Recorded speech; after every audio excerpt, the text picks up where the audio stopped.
une émission couleur de Radio-Canada.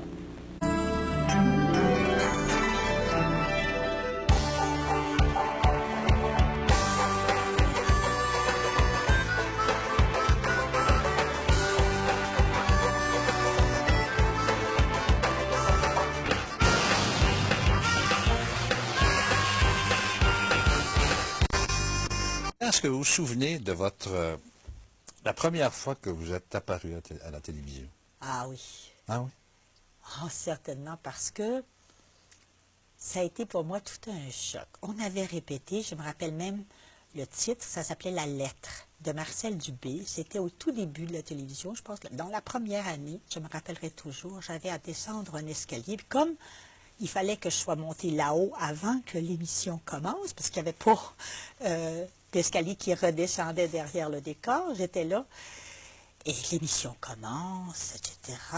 Puis à un moment donné, ça va être bientôt mon tour. Je vérifie le régisseur qui me fait signe de descendre. Et là, je descends ici. C'est quoi ma première réplique? Ouais. Et là, la panique totale. Je ne savais pas quoi dire. Ça vient trop. J'avais le trac. Je trouvais ça épouvantable. Qu'est-ce que je vais mourir là? J'avais l'impression que l'escalier avait au moins 25 marches. C'est pas vrai, mais quand je suis descendue, le texte a sorti comme ça, là, tu sais, mais... et je suis restée traumatisée. Maintenant, quand je joue au théâtre, quand je joue à la télévision, je te demande toujours, c'est quoi ma première réplique, là? C'est quelqu'un qui demande au régisseur. Il me donne ma première. Même si c'est bonjour, comment allez-vous? Mais avant ça, étiez-vous sujette au trac? Oui, on a toujours une forme de trac, mais c'est parce que c'était tellement nouveau. Moi, je ne savais pas ce que c'était que la télévision. Ben oui, qu'est-ce que... Puis on nous avait dit, bon, c'est pas comme le cinéma, c'est surtout pas comme le théâtre, hein. Il ne faut pas en mettre trop, là. Il ne faut pas élever trop la voix, il faut être naturel, mais un petit peu plus que le cinéma, parce que le cinéma, on va vous chercher un gros plan, donc on ne peut pas faire ça. C'était quoi notre juste milieu? On ne le savait pas. Donc on marchait sur des œufs.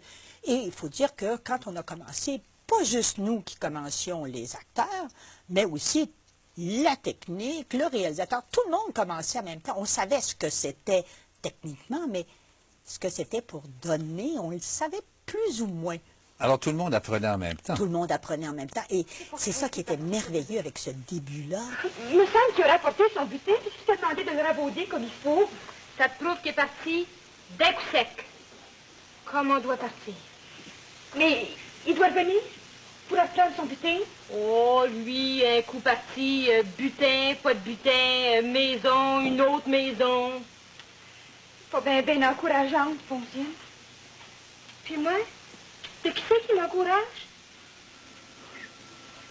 J'aurais donc dû écouter M. le curé quand il a cherché à me parler du survenant. Est-ce que la plus belle période, je ne sais pas, évidemment, c'est ce qui vous a beaucoup rendu populaire, c'est le survenant, c'est le personnage d'Angelina Desmarais? Ben parce que c'était un très beau personnage. Beau, hein? Beau. Je l'aimais tellement.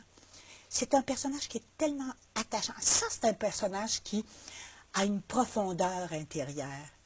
Puis je pense que j'avais réussi, parce que c'est 2 ans que je le travaillais à la radio, il faut le faire. Je connaissais Angelina. Est-ce qu'elle vous ressemblait? Sur certains points, oui.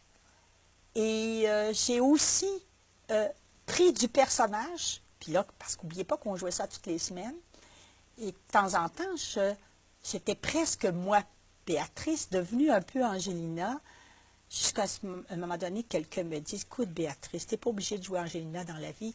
Je m'arrangeais plus, j'étais habillée toujours très sévèrement. T'as même rendu que des fois, je claudiquais sans même m'en rendre compte, parce que ça, là, c'était mais puis je devenais très effacée. D'ailleurs, c'était facile pour moi parce que j'ai toujours été timide. Alors, ça m'aidait beaucoup. Jusqu'au jour où j'ai fait, non, ça c'est un personnage. Je ne suis pas obligée d'être le personnage. Mais je pense qu'il a exercé une grande influence sur moi. Probablement aussi parce que j'étais un petit peu en amour avec le personnage. Ah bon? Ouais, ah ouais, bon? ouais. Ah bon? Étiez-vous en amour également avec celui qui avait le drôle titre? Oh, ben, il était tellement beau. Il était beau, Jean Coutu, à ce moment-là. Mais inaccessible, comme son personnage. Et je me demande si... Je pense que lui aussi jouait ce personnage-là. On était tous un peu comme ça. Chacun jouait son personnage Ben, d'une certaine quasiment, manière, quasiment, diriez-vous? quasiment. Bon, la petite vedette, là, hein? L'Argelette avec son petit nez retroussé, là, tu sais, il était... Oh, oh oui, je pense que... On aimait ça, d'ailleurs. Vous aimez ça, jouer avec Coutu, avec Jean Coutu? Oui, oui, j'aimais ça beaucoup. C'était... justement parce que c'était facile, parce que c'était la vedette à ce moment-là, là, puis... il m'impressionnait, hein? Ça, je dois dire que j'étais très impressionnée par Jean. La prestance, Ouais, c'est ça. la voix. Et puis la voix, cette espèce de voix grave. Et puis, tu sais, quand il me disait, ah, never mind, c'est ça. Bon, il me disait, elle voix fond, puis moi aussi, je fondais.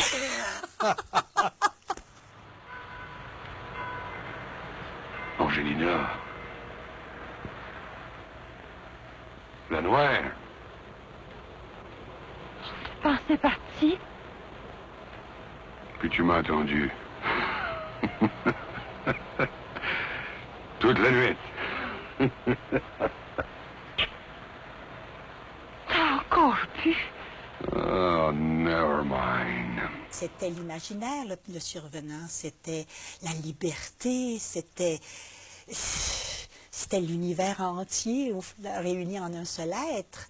Autant il était l'admiration des hommes et des femmes. Même des femmes qui dans l'émission, étaient mariées, prenez comme Fonsine, qui aurait tellement voulu avoir un mari comme ça, plutôt que d'avoir son éternel amable, qui il était toujours fatigué, mais il aurait voulu avoir un mari comme ça, même si elle ne l'aimait pas d'amour, elle le détestait, tu sais, mais c'est le rêve, c'est l'accomplissement du rêve. Tu veux me questionner, questionne-moi tant que tu voudras, mais plains-toi pas des réponses. Comment on va chercher la voiture?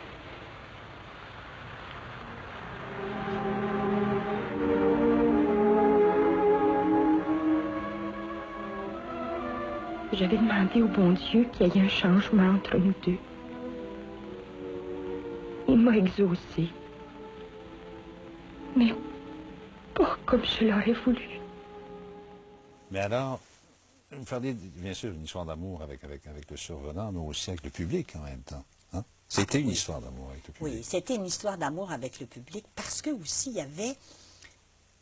C'était les débuts de la télévision. Il y avait très peu de choix. Il y avait un poste anglais puis un poste français. Puis là, bon, on regardait. Hein? On attendait on espérait toujours que la tête d'Indien se mette à bouger, là. Ouais. C'était parce que c'était que le soir qu'il y avait de la télévision à ce moment-là. Et puis, on se réunissait chez les voisins. Moi, la première, quand je faisais pas de la télévision, on n'avait pas de télévision chez nous, mais le voisin en avait. Puis, on allait voir les ploufs là-bas, tu sais. On s'échangeait ça pour regarder. Et les gens qui, pour la première fois, mettaient un visage sur des voix qu'ils avaient connues depuis très longtemps par la radio. Et là, se dire, oh, regardons ça, je ne l'imaginais pas comme ça, ou si, c'est ça. Là, c'était, ça faisait jaser bien du monde. L'arrivée de Sa Majesté, Béatrice Ier. Première, qui était sortie de son époux, le très beau prince consort, Jacques Segard, qui est son mari dans la vie, comme son escorte ce soir au bal. C'est comme ça que j'ai été élue Miss Radio. Mais je pense que je mettrais ça à 90% sur le personnage d'Angelina. C'était Métro Star de l'époque, ça. Ah, oui, tout à fait. Ah oui, c'était une belle époque, d'ailleurs. Moi, j'aimais ça. J'étais ravie. D'ailleurs, vous savez, c'est très revalorisant de savoir que le public vous aime. Je trouve ça là, merveilleux. Moi, là... puis pourtant, ce que j'ai le plus aimé, c'est que j'ai souvent joué... Bon, Angelina est un personnage sympathique, mais j'ai souvent joué des personnages antipathiques. Et malgré tout, les gens m'aiment, puis me le disent. Alors, je me dis, tu vois, j'étais bonne dans mon rôle de méchante. Mais pour revenir à Miss Radio-Télévision, il y avait un gala à l'époque, c'était Ah ben oui. télévisé, C'était télévisé, et cette année-là, ça a été assez extraordinaire parce que, je ne sais pas, ça faisait combien d'années qu'on fêtait toujours ça à Montréal, Et ils avaient décidé de faire ça à Québec, Ah bon?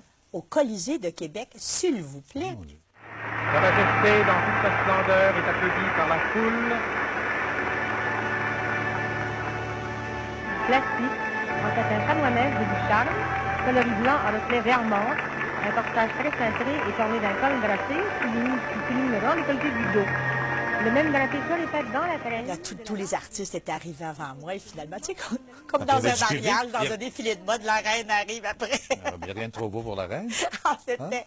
Mais tu sais, le conte de fées, là, ça se peut pas. Je l'ai vécu, moi, ce conte de fées-là. Ah, vous êtes entré là-dedans. Ah, à fond, il faut à fond de marcher train. là-dedans. Autrement, ça ne sert à rien. Je n'aurais pas accepté. Il faut pas le faire à reculons. Puis j'ai accepté les hommages des gens qui m'ont rendu hommage ce soir-là. Ça m'a fait chaud au cœur. Puis je suis contente. Puis je les remercie encore aujourd'hui.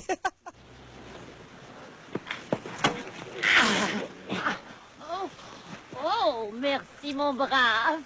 Candy, petit Candy.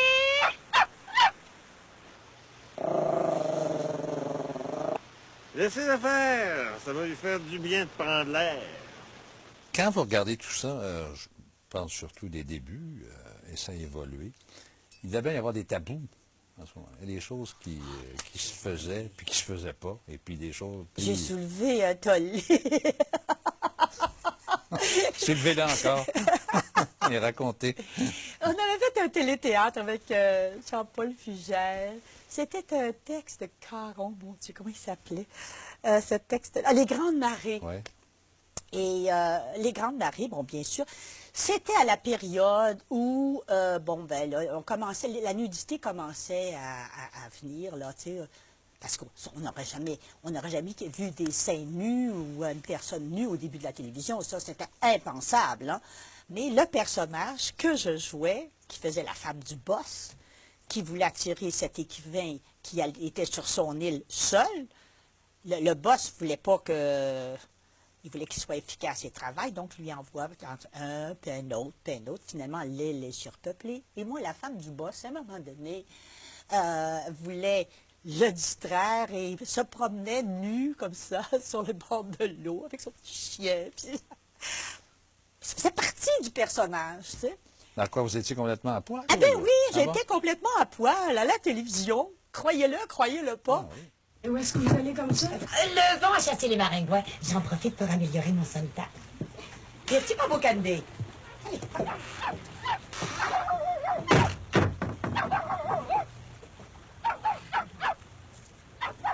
Le lendemain, quand ça a passé, là, j'ai eu des appels, des entrevues, des pour, des contre. Et finalement, à un moment donné, là, je suis arrivée, puis lors d'une entrevue, on m'a demandé, mais comment se fait-il? Là, j'ai dit, écoutez, moi, je vais vous dire une affaire. J'ai mis mon corps à nu, oui. Puis quand je mets mon âme à nu, qu'est-ce que vous dites? Rien, hein? Bon, ben alors, taisez-vous donc. Et puis, ça a clos le débat? Ou... Ça a clos le débat. Ça- Mais c'est bien sûr, parce que des fois, c'est beaucoup plus important. Si je joue des rôles de femmes méchantes, acariâtres, vindicatives, mettez tout ça, là, comploteuses et tout. Ça, là, puis je le fais bien, ça, c'est épouvantable. Puis là, non. C'est correct, on dit rien. Et c'est pourtant, de toute façon, comme je leur ai dit, c'est pas moi qui s'est mis à poil, c'est le personnage. C'est vrai. C'était pas moi. Demandez-moi pas de me mettre nu, là, je ne vous verrai pas. D'ailleurs, c'est ça qui fait partie de notre vie, qui nous permet d'aller très loin, d'ailleurs, dans nos sentiments, et parce que ce n'est jamais nous qui les exprimons, c'est toujours le personnage, à travers un personnage. Donc, on peut aller très, très loin. Pas besoin d'avoir peur. Je prends toujours mes précautions. Quelle compagnie tu m'as dit que c'était, là? Le nom ne dira rien, c'est pas encore connu. Tu peux toujours me le dire pareil? Le nom ne vient pas, là. Il faut que j'aille me mettre du avec ces hommes. Attends, Marguerite. Tu veux, t'es bien malade aujourd'hui, hein? Tu vas me donner ta nouvelle adresse? Non. Pourquoi? J'ai mes raisons, je veux plus voir personne, la famille. Si t'es dans ta peau, j'en ferai autant. De tous les ces très nombreux téléthéâtres dans lesquels vous avez joué. C'est encore ceux de Dubé dont vous gardez les meilleurs souvenirs? Oui, parce que c'est... la langue est très, très près de nous. Les personnages sont très près de nous. Parce que souvent, bon, j'ai joué des personnages, comment dirais-je, qui viennent d'ailleurs. Tu sais, bon, j'ai souvent joué des choses qu'on appelle les théâtres, théâtre populaire, théâtre de boulevard, ou des choses comme ça. Ou, oui, c'est un personnage que tu joues, mais qui t'atteint moins. Alors que les personnages de gens comme Marcel Dubé, comme Lemelin, c'était des gens qui... Germaine Guévremont, c'est des... Disons que ça me touche beaucoup. Puis, moi, la littérature québécoise m'intéresse énormément. Tiens, je t'avais pas vu, la mère. Toujours aussi bonne devinette. Dérange pas, grande, on a s'embrasser comme ça, là. Franck Royal. Non, je suis quand même pas mal pris à ce point-là. Hey, Longueuil, ça a l'air que t'as l'étiquette pour la disque. Ouais, j'aimerais bien ça y aller avec toi, mais je suis pas mal pris présentement. Marche à maison! Oui, Béatrice, oui! Madame Picard! Le plus beau souvenir, c'est parce que j'ai pas fini. Je continue à en faire. Alors, avant de parler de mes souvenirs... Est-ce qu'il y a des mauvais souvenirs? Des mauvais. C'est-à-dire que c'est pas, il n'y a pas de vraiment mauvais souvenirs, disons des peut-être des incidents qui peuvent arriver, que tu n'as pas travaillé comme tu aurais voulu, mal foutu, puis tu es obligé de le faire quand même. Je pense que ça, c'est dans... Ça fait partie du métier. Ça fait partie du métier, et puis je les oublie. On tourne à part. Moi, je suis une optimiste. Alors donc, je ne garde que les beaux moments. La preuve, c'est que je vous parle encore sur le moment. Et puis, je passe à mon prochain rôle. Est-ce que vous vous voyez jouer longtemps? Bien, je me dis toujours, il faudrait bien que je prenne une retraite avant que la retraite me prenne. Mais, vous savez, dans ce métier-là, il n'y a pas vraiment de retraite. Tant qu'on a la santé, d'abord, ça c'est bien important. C'est vrai que c'est très exigeant. Il faut avoir la santé. Il faut avoir aussi garder son enthousiasme. Parce que si on n'est pas tout neuf devant chaque nouveau rôle qui vient, ça ne sert à rien de les faire. Ça vous fait peur tout ça ou quoi? Ou, vous redoutez ça? Non. Non, ça ne me fait pas peur parce que je me dis, je suis venue au monde pour éventuellement passer puis partir. Mais je voudrais continuer à vieillir et bien vieillir comme un bon vin, c'est-à-dire prendre de la qualité en vieillissant. Et c'est ça qui est terrible, c'est que on risque des fois d'avoir une vie plus difficile, mais on peut toujours réussir à faire à peu près les mêmes choses en s'y prenant d'une façon différente. Savez-vous ce qui me manque le plus dans la télévision de nos jours, là? C'est le côté universel qu'on n'a plus et qu'on avait quand la télévision a commencé. C'est-à-dire? C'est-à-dire qu'on avait l'heure du concert, on avait des grands ballets, on avait des pièces de Shakespeare, on avait des grands téléthéâtres. On n'a plus ça. Et ça, là, je crois que... Et je demeure persuadée que ça devrait être aussi la mission de la Société Radio-Canada, de répandre aussi cette culture-là. Maintenant, on a la culture politique, c'est-à-dire que les nouvelles, les commentaires sur la scène nationale, internationale, les études, oui, d'accord, mais ça n'est pas tout, ça, d'être au courant et au fait de ce qui se passe dans le monde et de faire l'analyse du monde. Je pense qu'il faut faire l'analyse aussi de la culture du monde entier. Mais ce métier vous a rendu heureux jusqu'à maintenant? Ah oui. Oui, à travers les grandes joies et les grandes peines aussi que ça m'a donné. Parce que il y a des fois, vous aspirez là, à ça, je voudrais jouer, j'aimerais tellement ça, faire ça, puis finalement, c'est pas à vous qu'on le demande. Puis c'est un rêve, là, tu sais. puis tu l'as pas, ça te fait mal au cœur, tu sais. C'est arrivé, hein? Mais, oui, oh oui, c'est arrivé. Mais moi, voyez-vous, il y a une chose qui m'est arrivée de bien, c'est que ma carrière s'est bâtie sur du remplacement, au point de départ. Parce que moi, je suis toujours dit, moi, je prends ce qui passe, puis les gens ne le savent pas, moi, si je suis le 2e, 3e ou 4e choix. Si je le fais bien, peut-être que je pourrais durer. Et puis, ben, ça fait 53 ans que ça dure, là. Tu sais. Puis peut-être encore un autre 20 ans.